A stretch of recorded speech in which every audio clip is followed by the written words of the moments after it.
Hello dear students, welcome to Dream Classes. जैसा कि सभी बच्चों को दिख रहा होगा, आज का थंबनेल काफ़ी शानदार दिख रहा होगा, क्योंकि आज हम लोग एक विशेष टॉपिक पर बात करने वाले हैं। यानी कि अभी तक के साइंस के टॉपिक का सबसे बेहतरीन टॉपिक को लेकर के हम आए हैं, आवर्त सारणी, पीरियोडिक टेबल।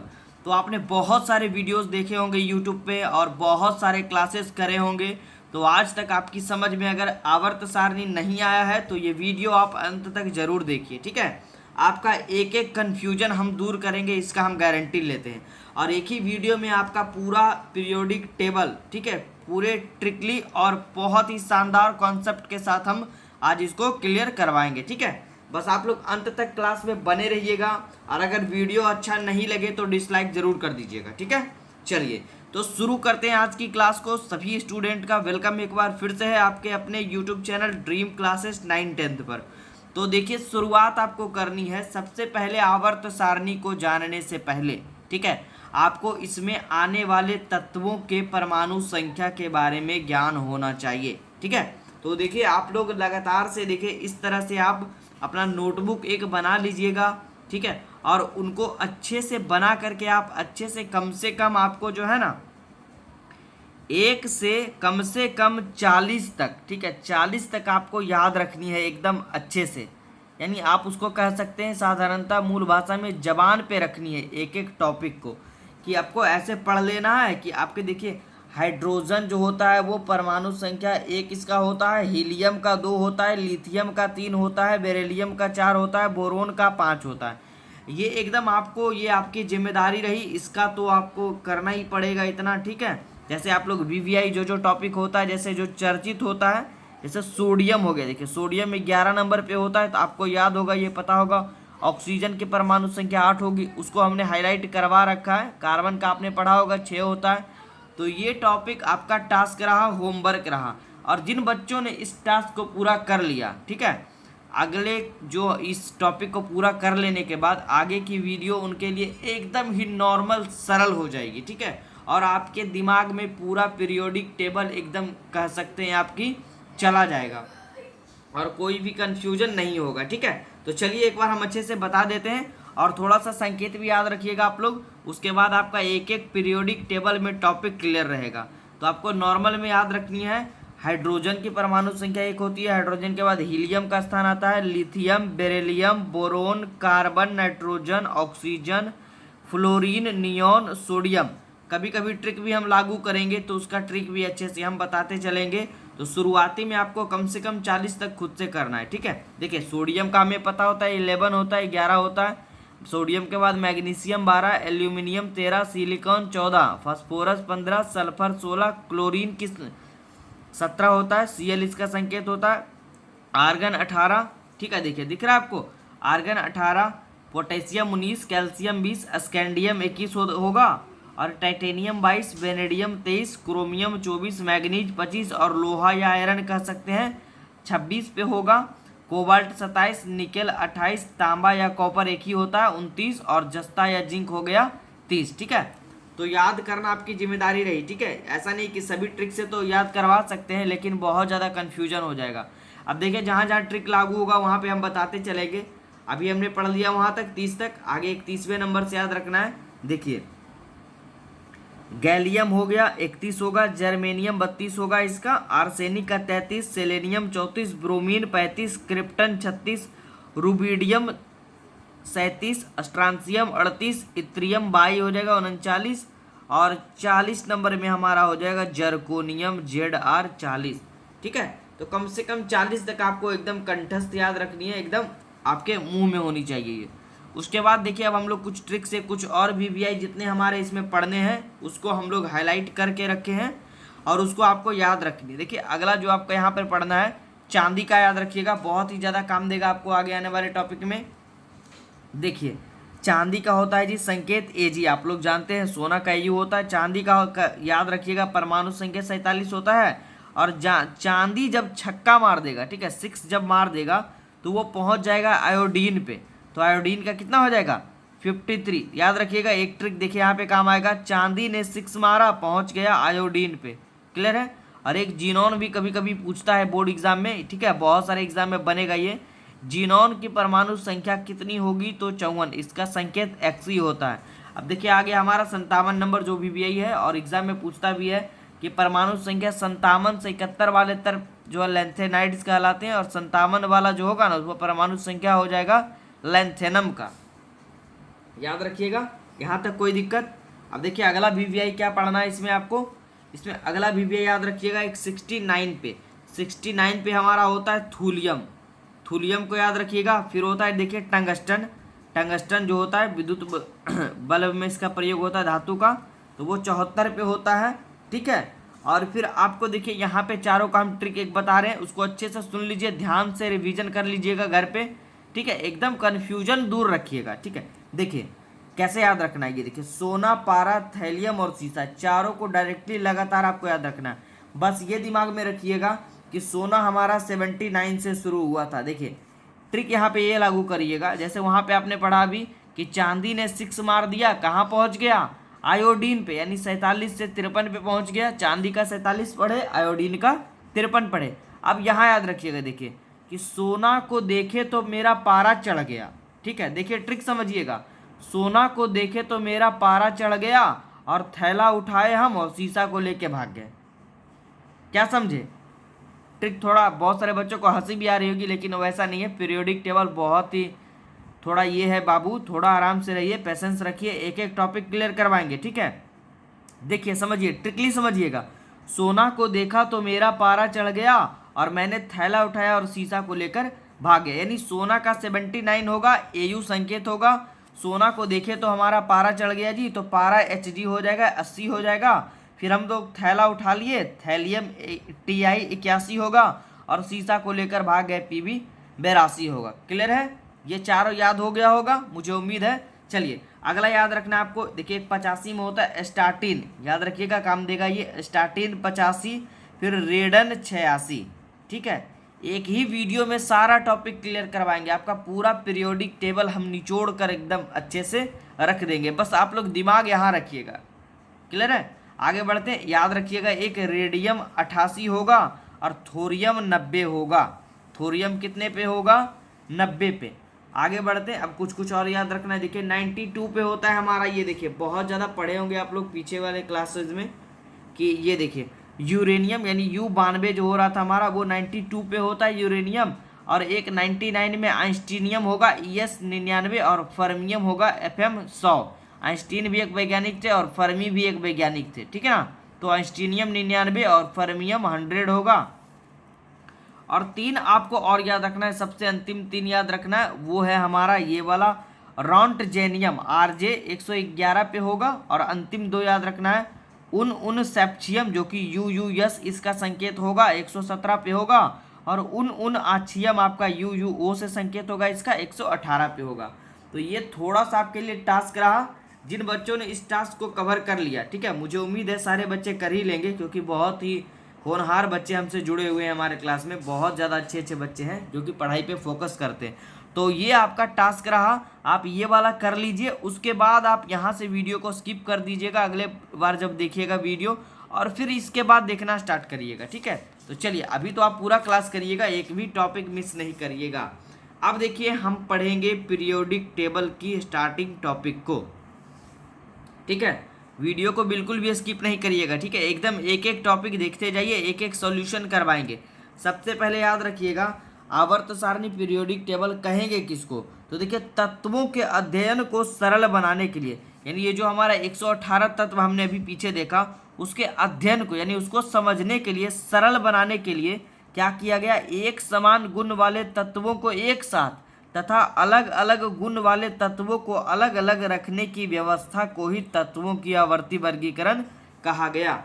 यानी तत्वों का वर्गीकरण क्यों किया गया, क्यों उसकी आवश्यकता पड़ी?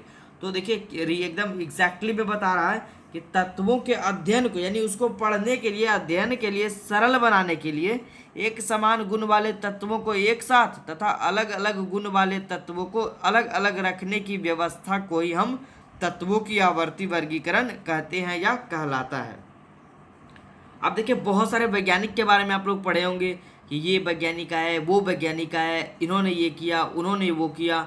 तो एक एक कन्फ्यूजन यहाँ से आपका दूर करवाएंगे।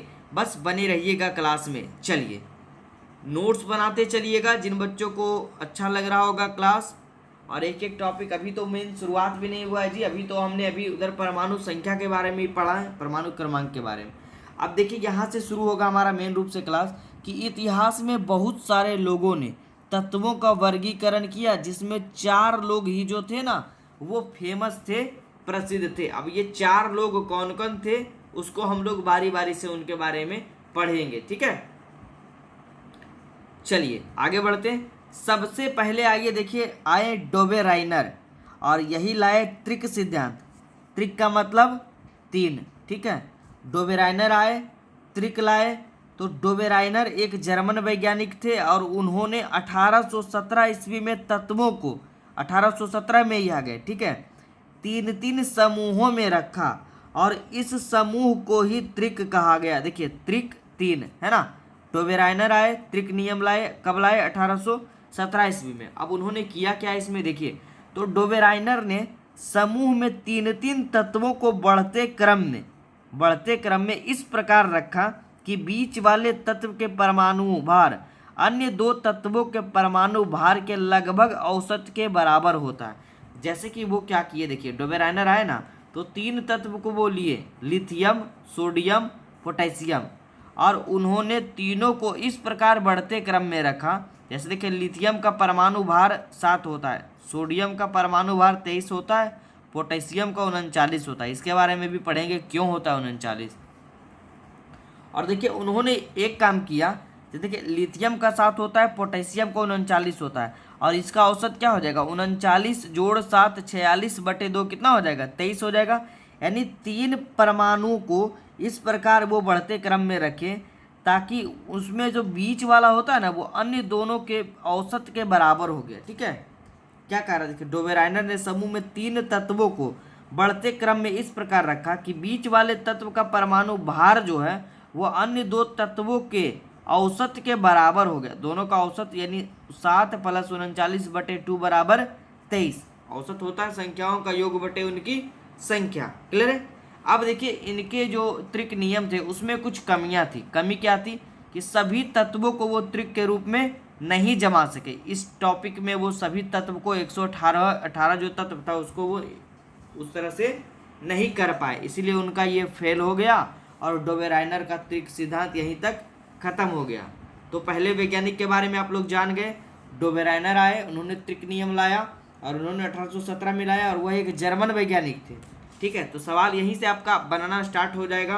पूछेगा कि सबसे पहले तत्वों का आवर्ती वर्गीकरण किसने प्रारंभ किया था? तो डोबेराइनर ने 1817 में ही शुरू किया था और वह एक जर्मन वैज्ञानिक थे। ऊपर दिख रहा है आपको, जर्मन वैज्ञानिक थे और उन्होंने 3 तत्वों को बढ़ते हुए क्रम में रखा, इसीलिए उनका नियम त्रिक नियम कहलाया। आगे आते हैं, देखिए दूसरा वैज्ञानिक। दूसरे जो वैज्ञानिक हमारे थे वो थे न्यूलैंड, ठीक है। अब न्यूलैंड का क्या कहना था? देखिए न्यूलैंड का अष्टक नियम, अभी त्रिक नियम पढ़े, अब अष्टक नियम पढ़ेंगे। तो न्यूलैंड ने ज्ञात तत्वों को उनके परमाणु द्रव्यमान के बढ़ते क्रम में रखा और उन्होंने न्यूलैंड के समय ज्ञात तत्वों की संख्या 56 थी। जब न्यूलैंड कर रहे थे अपना एक्सपेरिमेंट उस समय ज्ञात तत्वों की संख्या 56 ही थी। और न्यूलैंड ने वर्गीकरण में सबसे कम परमाणु भार वाले तत्व हाइड्रोजन से शुरू किया और थोरियम 90 पर समाप्त किया। हाइड्रोजन की परमाणु संख्या 1 थी और थोरियम का 90 था, हमने पीछे पढ़ा था। और हाइड्रोजन से वो शुरू किए और थोरियम पर वह समाप्त किए। और वर्गीकरण में उन्होंने देखा कि हर एक तत्व अपने से 8वें तत्व से गुणधर्म में समानता रखता है। कैसे समानता रखता है? जैसे देखिए उन्होंने पहले एक टेबल बनाया, hydrogen, helium, lithium, beryllium, boron, हम लोग ने पढ़ा था पीछे। लिथियम 3 नंबर पे है और 3 के बाद 8 आगे बढ़ने के बाद सोडियम 11 पे आता है। तो इसी तरह से वह देखे कि लिथियम और सोडियम का जो है ना गुणधर्म समान दिख रहा था। तो 8-8 के अंतराल पे उन्होंने बढ़ते क्रम में रख दिया और इसी से उनका नियम जो है ना वो न्यूलैंड का अष्टक नियम कहलाया, ठीक है। और इन्होंने न्यूलैंड ने अष्टक नियम जो है, देखिए कमी इसमें क्या रह गया जी, तो तो कमी रह गया कि न्यूलैंड का अष्टक नियम केवल कैल्शियम तक ही लागू हुआ।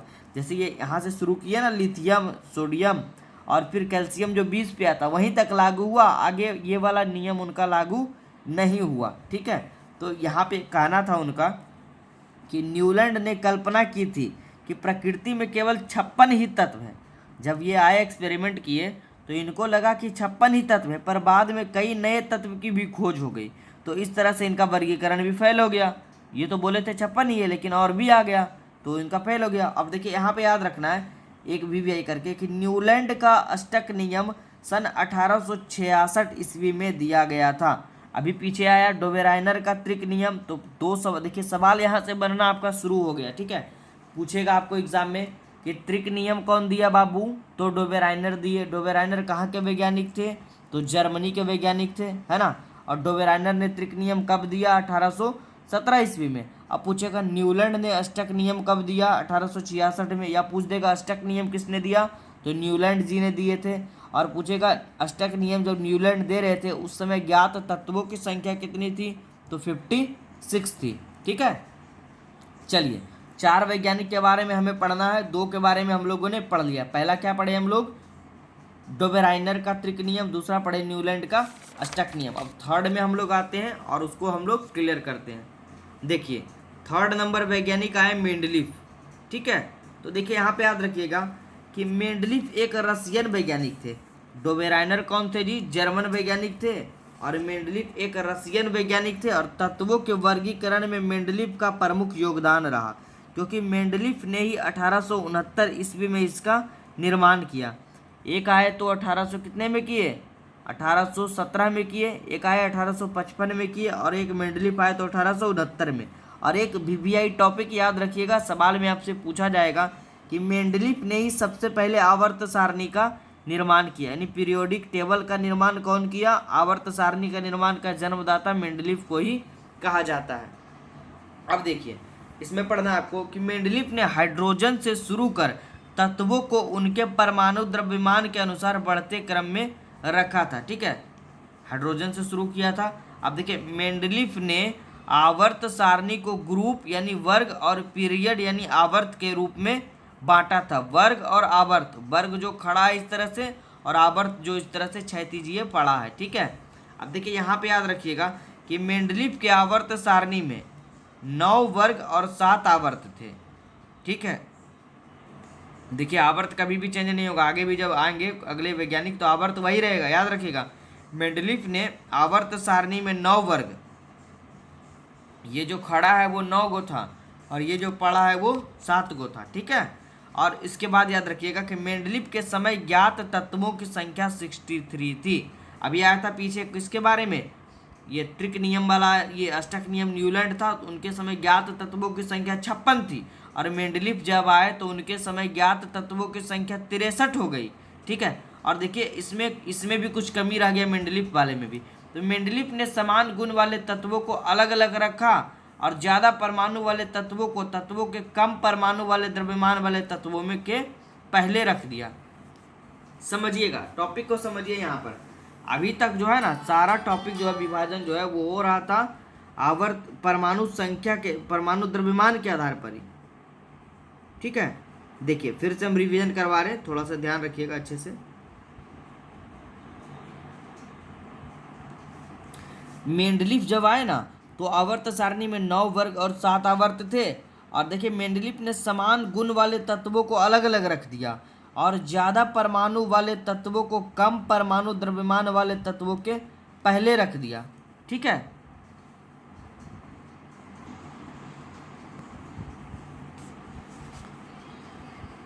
चलिए ठीक है, और उसके बाद देखिए उन्होंने क्या किया कि ज़्यादा परमाणु द्रव्यमान वाले तत्व को कम परमाणु द्रव्यमान वाले तत्वों से पहले रख दिया। जैसे कि उन्होंने आयोडीन, जिसका कि परमाणु द्रव्यमान 126.92 होता है, उसको जो है ना